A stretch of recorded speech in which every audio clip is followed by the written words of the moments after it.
तो उसके बाद भगवान ने अपनी जटा उखाड़ी क्रोध में और नीचे फेंकी, तो उसमें से एक वीरभद्र उत्पन्न हुआ। तो उनने बोला कि भाई मेरा जन्म किस लिए हुआ है? तो भगवान ने बोला राजा दक्ष के यहाँ यज्ञ हो रहा था तो सती ने अपने प्राण त्याग दिए। इतना ही सुना उसने, आगे की बात नहीं सुनी। वो वहां से आए और वीरभद्र के आगे जो भी आया सबको तोड़ता चला गया, चाहे वो इंसान सबको था, मारते गए। मंजिल था, कुछ भी था, तो उसको तोड़ते चला गया। वीरभद्र अपने गुरु के साथ आते हैं तो शक्तिशाली गुरु सारे कुछ बता देते हैं, नए हो या पुराने हो, वो पहले ही समझा कर चलते हैं कि इस तरीके से नियम करने हैं और इस तरीके से फॉलो करने हैं। हर हर महादेव दोस्तों, तो अभी हमें हरिद्वार की नगरी में, और ये है कनखल मंदिर जो माता पार्वती जी का मायका है, दक्ष प्रजापति जी का मंदिर है। यहाँ पर महादेव जी अपनी भूतों की पूरी बारात के साथ विवाह करने के लिए माता पार्वती से इसी स्थान में आए थे। उस मंदिर के आप सभी भाइयों को दर्शन कराते, क्योंकि शिवरात्रि का ये समय है, काफ़ी पावन दिन आने वाला है। 2 दिन 26 तारीख को महादेव जी की एनिवर्सरी है। उन्हीं की शुभकामनाएं आप सभी भाइयों को देने के लिए, वो दृश्य दिखाने के लिए हम यहाँ पर आए हैं। तो दोस्तों, ये अंदर जाने का एंट्री द्वार है। यहाँ से एंट्री करी जाती है। जो सामने देख रहे हो यही मंदिर है। यहाँ पर स्वयंभू शिवलिंग है जो शिव जी ने खुद प्रकट किया था। और ये जो आपको छोटे छोटे द्वार दिख रहे हैं, इसके अंदर कई सारी देवी देवता विराजमान है, प्रतिमा है कई देवी देवताओं की। और ये जो सामने आप देख रहे हो, यहाँ पर श्री हनुमान जी का काफ़ी विशाल मंदिर भी बना हुआ है, जो हम आपको जूम करके दिखाते हैं। यहाँ पर बहुत ही अच्छा विशाल हनुमान जी की प्रतिमा है। तो इस मंदिर के कई सारे ऐसे रहस्य हैं जो हमें काफ़ी कुछ यहाँ से जानना है। यहाँ के पंडित जी से हम बात कर करके इस मंदिर का सारा इतिहास जानेंगे। लेकिन उससे पहले हम इस मंदिर का सारा नज़ारा आप सभी भाइयों को दिखा देते, सारे दर्शन करा देते, क्योंकि यहाँ पर काफ़ी अभी काम चल रहा है, सफाई का काम चल रहा है। क्योंकि अभी आने वाली शिवरात्रि के टाइम इसमें काफ़ी कुछ सजावट होनी है। इसके लिए देख सकते हो यहाँ पे काफ़ी बड़ा स्पेस तो है। आप देख सकते हो मेरे पीछे यहाँ पर काफी कार्य चल रहा है, टाइल्सों का काम हो रहा है, देख सकते हो काफी अच्छे से। यहाँ पर बहुत सारा कार्य अभी रुका हुआ है। इसको विशाल मंदिर बनाने का कार्य भी चलने वाला है। आपको दिखाते हैं हम यहाँ से, पीछे में दिखाता हूँ। यहाँ पर भी कावड़िया मौजूद है। यहाँ पर ये कावड़ रखी है। यहाँ से लोग जल भर गए हैं और यहाँ से जल भर करके अपने स्थान पर ले जाएंगे।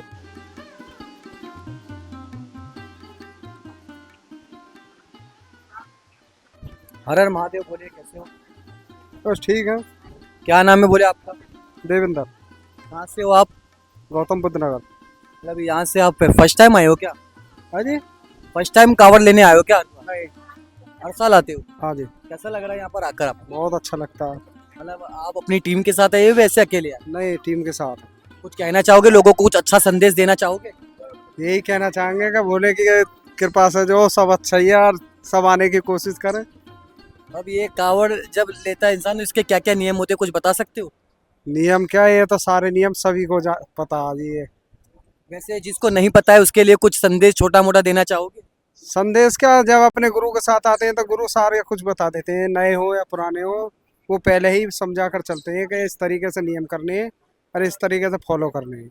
आपकी कोई मन्नत थी है वैसी? नहीं नहीं, हमारी कोई मन्नत नहीं है, सिर्फ श्रद्धा ही है? बस श्रद्धा से है। तो गाइस, अभी हम मंदिर के अंदर आ चुके हैं और यहाँ पर मोबाइल अलाउ तो नहीं है, लेकिन हम नज़दीक थाने से यहाँ की परमिशन लेकर आप सभी को पूरे अंदर से दर्शन कराने के लिए यहाँ पर आए हुए हैं।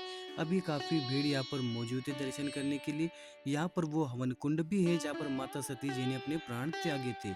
ये देख सकते हो सामने ही हवन कुंड के दर्शन, और महादेव जी भी साथ में विराजमान। तो अभी हम आपको करा रहे इस मंदिर के मेन शिवलिंग के दर्शन, जो शिव जी ने स्वयं प्रकट किया था, इसीलिए इसका नाम स्वयंभू शिवलिंग रखा गया है। ऐसे दर्शन आपको कहीं और नहीं देखने को मिलेंगे। अभी हम चलते इस मंदिर के महंत जी के पास, इस मंदिर का पूरा इतिहास जानने के लिए। तो आप देख सकते हो हम इस समय कनखल मंदिर में आ चुके हैं। तो पंडित जी हमें बताएंगे इस मंदिर का इतिहास। तो पंडित जी हम ये पूछना चाह रहे हैं, हमारे दर्शक पूछना चाह रहे हैं कि ये मंदिर का इतिहास क्या है, कुछ बता सकते हो इसके बारे में? ये मंदिर है भगवान शंकर का ससुराल है। राजा दक्ष जो है भगवान शंकर के ससुर थे। हाँ जी। उन्होंने यहाँ पर एक बहुत बड़े यज्ञ का आयोजन किया था, जिस पर भगवान शंकर को नीचा दिखाने के लिए। अच्छा।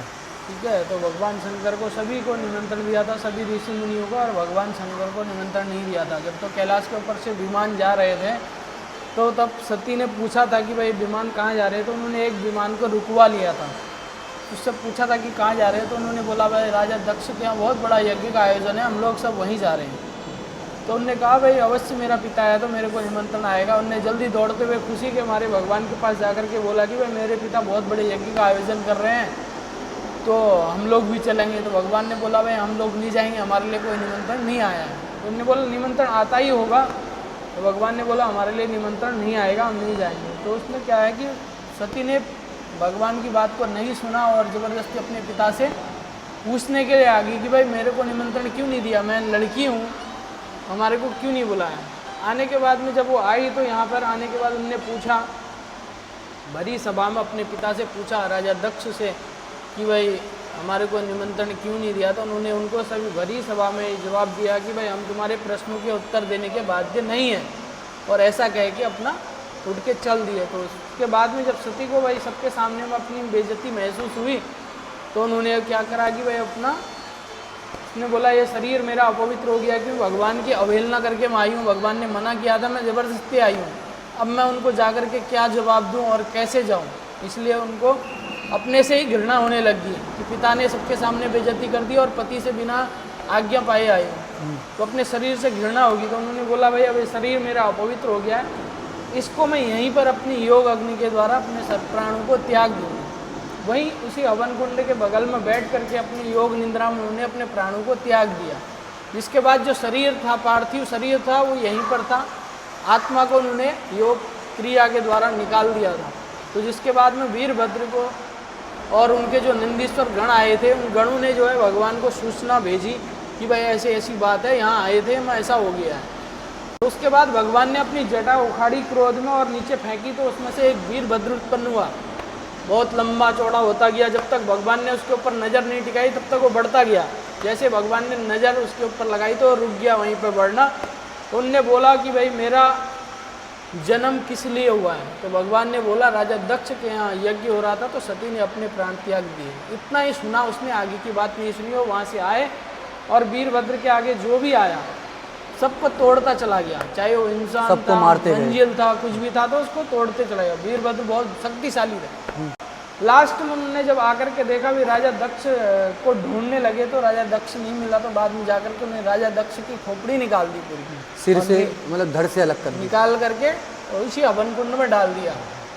क्रोध बहुत था, हाँ क्रोध तो उसी के लिए उनका जन्म हुआ था। तो उसके बाद में उन्होंने डाल दिया। तो सभी ऋषि मुनियों ने सबने भगवान के पास जाकर के विष्णु भगवान के पास गए, सबके आराध्य देव भगवान विष्णु है, विष्णु है, हाँ जी। उनके पास गए, सबने आराधना करी, सबसे प्रार्थना करी कि भाई हे प्रभु अगर यज्ञ को संपन्न होना जरूरी है और इस कनखल की राजा जो है राजा दक्ष का भी जीवित होना जरूरी है, यहाँ की प्रजा को जो है दूसरा राजा बिना उसके नहीं मिल सकता है। ठीक है, आज की तरह नहीं है कि भाई पहले तक कोई बिना राजा के आदेश का कोई काम नहीं होता था। हाँ। आज तो ऐसा है, कोई अगर मुख्यमंत्री मर गया दूसरा कैबिनेट बैठेगी और बैठेगा, मुख्यमंत्री बन हाँ जाएगा। जी, हाँ जी, उस बहुत समय सही ऐसा नहीं होता था। सबने भगवान से प्रार्थना करी। उसके बाद में तब भगवान ने उसको कहा, उसकी पत्नी, सब लोग खड़े थे राजा दक्ष, तो उन्होंने कहा भाई हम इसको पुनर्जीवन दान देंगे, लेकिन इसी पहले जैसा जन्म नहीं मिलेगा, उसको बकरे का सिर लगाएंगे। तो उसकी पत्नी ने बार बार भगवान से अनुरोध करा कि वह बकरे का सिर लगा के उसको कोई नहीं पूजेगा, उसका मान सम्मान कम हो जाएगा। तो भगवान उनने बोला कि भाई कोई मान सम्मान कुछ कम नहीं होने दूंगा, उसकी मेरी गारंटी है। तो भगवान ने कहा भाई राजा जो है उसका नाम चलेगा और पूजा मेरी होगी, मैं यहाँ पर स्वयं विराजमान रहूँगा। तो इसीलिए तब यहाँ पर राजा दक्षेश्वर महादेव मंदिर, राजा का नाम चलता है, दक्ष का पूजा होती है महादेव जी की। हाँ, बहुत ही अच्छा दक्षेश्वर समझा। महादेव मंदिर है। भगवान का नाम पहले राजा का आता है, उसके बाद भगवान महादेव का भोग चढ़ता है, यही है, महादेव की पूजा होती है। बहुत ही अच्छा लगा पंडित जी, आपने इतने विस्तार से हमें बताया और लोगों को भी इतने प्यार से पूरी कहानी ग्रंथ के अनुसार जो शिवपुराण में लिखा है उसी हिसाब से उसी शब्दों से आपने बहुत आसानी से लोगों तक ये बात पहुंचाई है। आशा करते हैं कि लोग इन बात को समझेंगे और अच्छा लगा आपसे मिलकर के। आप जैसे ज्ञानी लोगों का संदेश ही हमारा कार्य है सनातन धर्म को आगे बढ़ाने का और लोगों तक ये आपके द्वारा संदेश पहुंचाना। बहुत अच्छा लगा आपसे मिलकर। हर हर महादेव। अभी हम आए हैं शिव जी की सबसे बड़ी प्रतिमा जो गंगा किनारे बनी।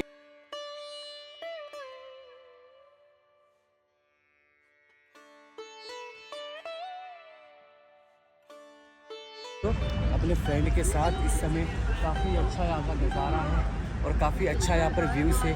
जो आप देख सकते हो मेरे पीछे महादेव की काफ़ी सुंदर प्रतिमा है।